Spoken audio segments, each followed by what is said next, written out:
क्या आपको मालूम है कि ईरान पर बड़े हमले की तैयारी कौन कर रहा है? बेचैन इसकी वजह से सऊदी अरब है। एमबीएस ने ट्रंप को फोन मिलाया है। सऊदी अरेबिया और ईरान वॉर को लेकर बड़ी हलचल तेज हो गई है।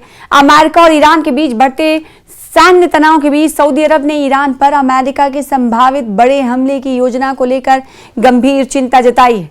खबरों के मुताबिक क्राउन प्रिंस मोहम्मद बिन सलमान ने सदर डोनाल्ड ट्रंप से फोन पर बात की है और उनसे बड़े पैमाने पर हमला ना करने के हवाले से बात की है। तो मिडिल ईस्ट में पिछले 4 महीनों से तनाव बना हुआ है। अमेरिका और ईरान के बीच जबरदस्त टकराव चल रहा है। ईरान अमेरिकी सैन्य ठिकानों को निशाना बना रहा है, उन्हें भारी नुकसान पहुंचा रहा है। हाल ही में ईरान ने एक हमला किया जिसमें 2 अमेरिकी सैनिक मारे गए। इसके जवाब में अमेरिका ने पलटवार करते हुए तेहरान पर मिसाइलें और गोले बरसाए। इस तनावपूर्ण माहौल के बीच ईरान ने हॉर्मुज स्ट्रेट की नाकेबंदी कर दी है, जिससे भारी अफरा तफरी मच गई है और तेल और गैस की भारी किल्लत दुनिया को झेलनी पड़ रही है।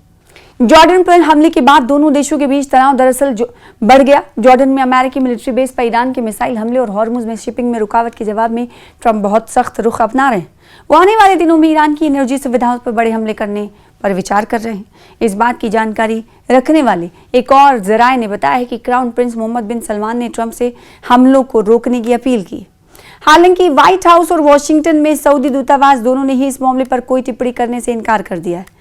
ईरान ने पलटवार करने की धमकी दी है। इसी वजह से इस वक्त सऊदी अरेबिया बेचैन नजर आ रहा है। सऊदी अरेबिया अपनी बेचैनी में सदर ट्रंप को फोन कर रहा है और ये कह रहा है कि ईरान के खिलाफ किसी भी तरह कार्रवाई से बाज आए या फिर रुका जाए, बचा जाए। ईरान ने क्या कहा वो आपको बताते हैं। बुधवार को ट्रंप ने सऊदी अरब के रक्षा मंत्री प्रिंस खालिद बिन सलमान से मुलाकात की थी। जराये के मुताबिक उपराष्ट्रपति जेडी वेंस के साथ बैठक के दौरान सऊदी के डिफेंस मिनिस्टर ने कहा कि उनका मुल्क ईरान के साथ मुद्दे को सुलझाने और तनाव कम करने के हक में।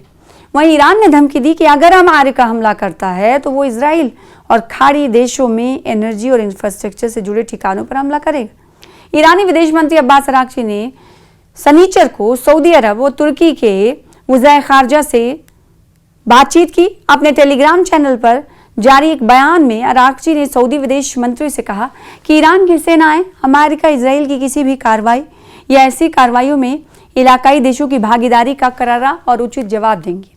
ईरान और अमेरिका के बीच आखिर बात क्यों नहीं बन पा रही? आखिर क्यों मामला उलझ जा रहा है? सुलझते मामला उलझ जाता है। इसके बीच की कहानी क्या है? इसके पीछे की कहानी क्या है? सऊदी अरब के साथ साथ गौरतलब है कि कतर, यूएई, तुर्की और पाकिस्तान जैसे देश भी अमेरिका और ईरान पर मिडिल ईस्ट में युद्ध टालने के लिए दबाव डाल रहे हैं। शनिचर को कतर ने हॉर्मुज स्ट्रेट को फिर से खोलने पर सहमति बनाने की कोशिश में ईरान के विदेश मंत्री, व्हाइट हाउस के दूत स्टीव विटकॉफ और ओमान के एहलकारों के साथ अलग अलग बातचीत की, लेकिन दोनों देशों के बीच बातचीत सफल नहीं हुई।